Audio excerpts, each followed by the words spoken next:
Hi guys, ఇవాళ అయితే చైనాలో హెచ్ఎంపివి వ్యాధితో అయితే 300 మంది అయితే చనిపోయారు. అండ్ చైనాలో మొత్తం అంతా వైరస్ అయితే వ్యాపిస్తుంది. అండ్ అలాగే మొత్తం అందరూ కూడా మాస్క్లు అయితే చైనాలో అయితే పెట్టుకుంటున్నారు. అండ్ మళ్ళీ ఇంకోసారి లాక్డౌన్ వస్తుందో అనిపించేలాగా ఉంది.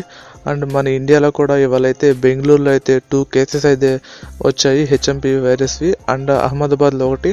టోటల్గా మన ఇండియాలో ఇవాళ మధ్యాహ్నానికే 3 కేసులు అయితే వచ్చాయి. అండ్ ఈ వైరస్ యొక్క ముఖ్య లక్షణాలు ఏంటంటే, మనం తుమ్మినా దగ్గినా సరే ఆ తుప్పల ద్వారా ఇంకొకరికి ఆ వ్యాధి అయితే సోకుతుంది. అండ్ మీరు ఈ వైరస్ గురించి ఏమనుకుంటున్నారో కమెంట్ చేయండి. అండ్ మనకి ఇండియాలో మళ్ళీ లాక్డౌన్ వస్తుందో రాదో కమెంట్ చేయండి. అండ్ ఈ వైరస్ పోతుంది అనుకుంటున్నారో లేదో కమెంట్ చేయండి.